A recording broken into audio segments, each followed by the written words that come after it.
It wasn't just a clash of empires. It was a massacre of the unseen. How did the world's most advanced medical corps, operating at the heart of the 20th century, manage to let thousands of men bleed out from wounds that should have been simple to fix? Why did the surgeons of the Great War choose to operate in total darkness, hunting for shards of jagged steel with nothing but their bare fingers? And why did they treat the only woman who could show them the light like a common intruder? But history got it wrong, or so we were told. The generals and the bureaucrats saw a double Nobel laureate, the most brilliant mind of her age, and they saw a nuisance. A woman whose place was in a quiet laboratory, not in the blood-soaked reality of the front. They watched a generation of young men lose their limbs and their lives to infections they couldn't see. All while Marie Curie stood in the shadows, holding the solution they were too proud to acknowledge. Why did the French High Command ignore the only light that could save their men? The answer wasn't in the military strategies of the elite, but in the hands of a woman they refused to see. The summer of 1914 is a fever dream of brass bands and bayonets. In Paris, the air is thick with the scent of chestnut trees and the underlying copper tang of fear.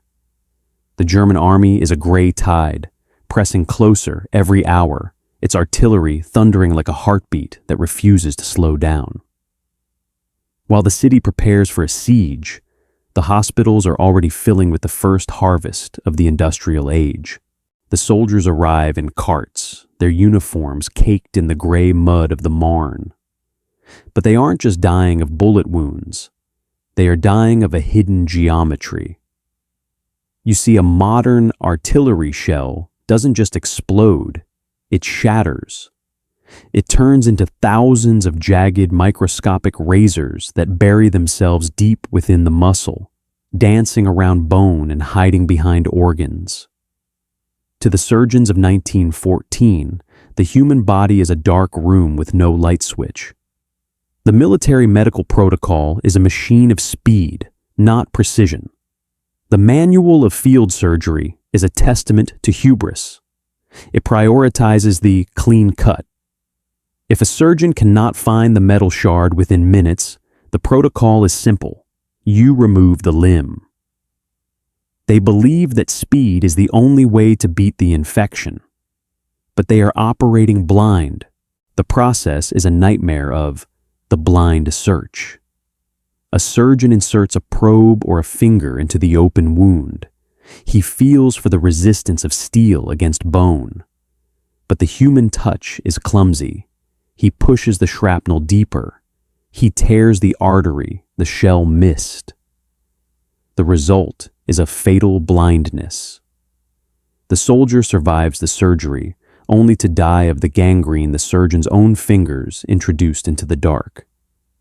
In a quiet laboratory on the Rue Pierre Curie, Marie Curie watches the ambulances pass. She is 56 years old. She has 2 Nobel Prizes in her desk drawer, yet to the Ministry of War, she is invisible. She walks into the offices of the Service de Santé, the air heavy with the smell of floor wax and cigar smoke. She offers the one thing the generals don't have, the X-ray. It is a technology that has existed for nearly 20 years, but it is trapped.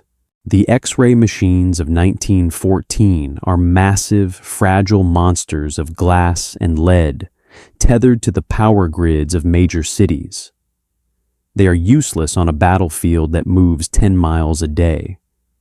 A high-ranking official looks at her from behind a mahogany desk. He doesn't see a scientist. He sees a distraction. Madame Curie, he might have said, his voice dripping with the crystallized arrogance of the era. War is a matter of men and iron. Your tubes and your glowing powders are for the classroom. We have a schedule to keep. and the soldiers have no time for photography. He believes the system is perfect because the manual says so. He treats the rising death toll as a statistical inevitability, a cost of doing business. But he has fatally underestimated the woman standing before him. He treats her silence as submission. He is wrong. It is the silence of a mind already solving a problem he doesn't even realize he has. While the Ministry of War screams in panic as the Germans cross the Marne, Marie Curie is already in the dark, gathering the silence that will save a generation. She knows the physics of the disaster. She knows that every hour a soldier spends in a cart is an hour the infection spends claiming his leg. She doesn't need a permission slip from a bureaucrat to understand that if the X-ray cannot go to the hospital must become the X-ray. But there is a problem. To power an X-ray tube, you need a massive surge of electricity, a heart stop of voltage that no battery in 1914 can provide. You need a dynamo. You need a way to turn a gasoline engine into a lightning bolt. The system says it is impossible. The experts say the tubes will shatter on the rutted roads of France. They believe the machine is too delicate for the mud. Marie Curie simply looks at the delivery trucks passing her window and begins to rethink the anatomy of the machine. The road to the Marne is a cemetery of ambitions, broken axles, abandoned supply crates, and the constant rhythmic thud of the Krupp guns that seem to be vibrating the very marrow of the earth. In the midst of this retreat, a small, boxy Renault van rattles forward, moving against the tide of fleeing civilians and hollow-eyed soldiers. At the wheel is not a soldier, but a widow in a plain black dress. Marie Curie's hands, once stained with the silver-blue glow of radium, are now covered in the black grease of a 4-cylinder engine. She has spent the last month doing what the French High Command deemed impossible. She didn't just design the Petite Curie, she built it. She begged for donations from wealthy socialites, bullied manufacturers for chassis, and spent her nights in a cold garage, learning how a carburetor breathes. Because she was a physicist, she saw the problem differently than the medical experts. While the surgeon saw a lack of manpower, Marie saw a lack of energy. She realized that the truck wasn't just a vehicle to carry the machine. The truck was the machine. She stares through the rain-streaked windshield. Beside her sits her 17-year-old daughter, Irene. They don't speak. They don't need to. They are outsiders in a world of brass buttons and rigid hierarchies. Two women driving a mobile laboratory into the mouth of a mechanical hell. The Renault groans as it climbs a muddy embankment. Under the hood, a makeshift dynamo sits bolted to the engine block. It is a simple mechanical heart. As the truck's engine idles, it spins a copper coil within a magnetic field, forcing electrons into a frantic, high-tension dance. This kinetic energy is harvested and sent through thick cables, creating the sudden, silent surge of voltage required to fire a Crookes tube. In 60 seconds, it generates the power that a city hospital would take an hour to draw from the grid. But the machine is only half the battle. The other half is the wall of human ego. They arrive at a field hospital, a converted barn where the air is so thick with the smell of ether and rot that it feels like a physical weight. The chief surgeon, a man whose coat is stiff with dried blood, barely looks up from the table. To him, this van is a circus act, a distraction. "Madame," he barks, his voice cracking with exhaustion. "We are performing 40 amputations a day. We have no time for your photography. If you want to be useful, find a mop." He treats the arrival of the world's greatest scientist as a clerical error. He believes that his speed with the saw is the only thing standing between his men and the grave. But he is blind to the hammer that is about to fall. He thinks the silence from the north means the enemy has stalled. He is wrong. It isn't a stalemate, it's a repositioning.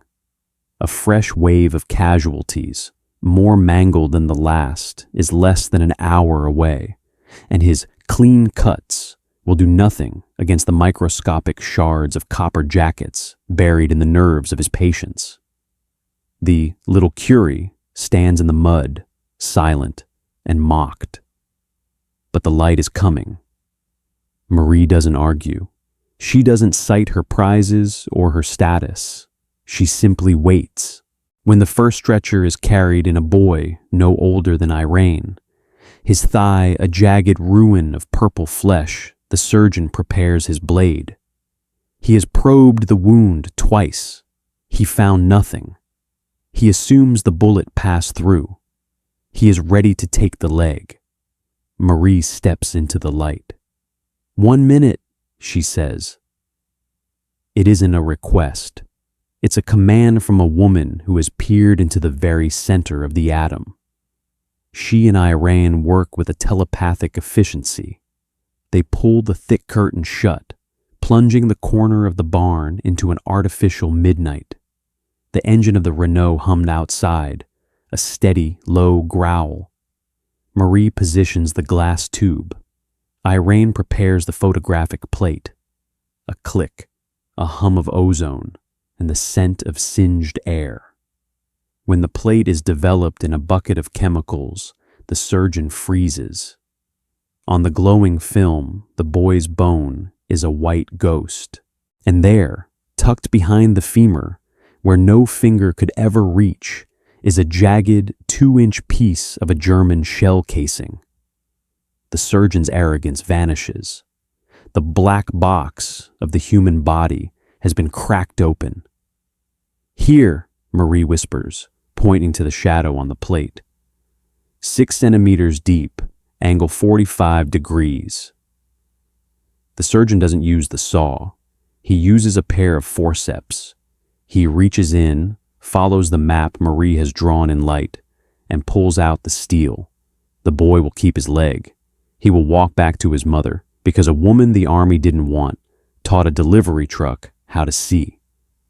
But for every boy saved, the system creates a new obstacle. The "yes but" of the war machine begins to grind. Yes, the X-rays work, but there is no fuel.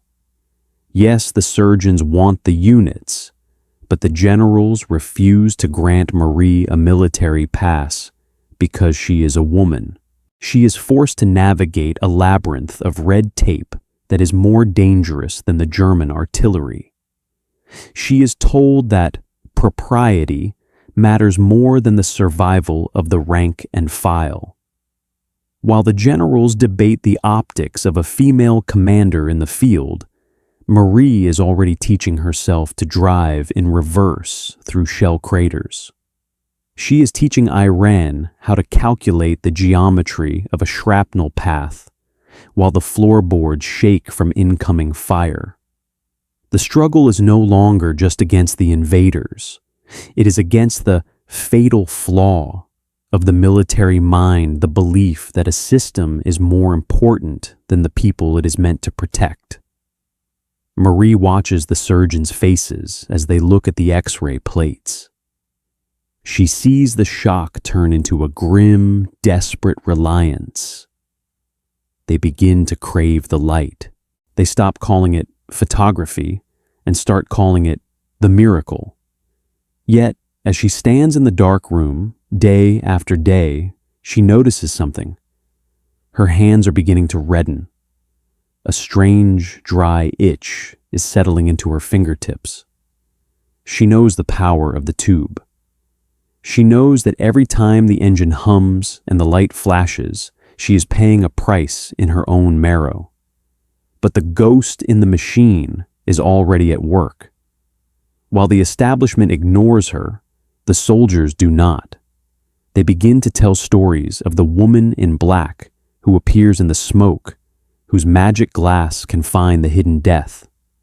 She is becoming a myth that the high command cannot control. But as the winter of 1914 sets in, the mud turns to ice. The Renault's tires spin uselessly in the frozen ruts of the Marne. The supply of gasoline dries up, and the hammer, the cold objective reality of physics, is preparing a final lesson for those who think they can win a modern war with 19th century pride. The generals believe they have mastered the front. They believe the Little Curies are just a temporary fix. They are about to realize that the darkness they have embraced is much deeper than they ever imagined. Yet the bells of Paris are ringing. But for Marie Curie, the sound is a heavy, muffled thud. It is November 11th, 1918. The Great War is over. The Little Curies, now a fleet of 20 vehicles, have processed over 1 million wounded men. 1 million lives touched by the light of a woman the government tried to bench. The statistics are staggering. Yet, as the victory parades begin to churn the mud of the Champs-Élysées into a celebratory froth, the woman who led the charge is already gone. She is back in the laboratory on the Rue Pierre Curie. The silence here is different. It isn't the silence of a battlefield waiting for the next barrage. It is the silence of a debt being called in. Marie sits at her desk, her hands resting in her lap. They are red, cracked, and peeling a map of the radiance of mercy. She knows the physics of what has happened. For 4 years, she operated those X-ray tubes in unventilated vans, breathing in the ionized air, her skin absorbing the invisible fire of the radiation. She used the rays as a weapon of mercy, and in the process, they turned against her. Inside her, the ghost in the machine is performing a final, cruel calculation. The high-energy waves have spent years unzipping the DNA of her bone marrow. Her blood is thinning. Her strength is a flickering candle. But as she looks at the casualty reports, the sheer number of men who returned home with 4 limbs instead of 2, she does not flinch. The cruel irony of the Great War is that it ended with a celebration of the very system that caused the slaughter.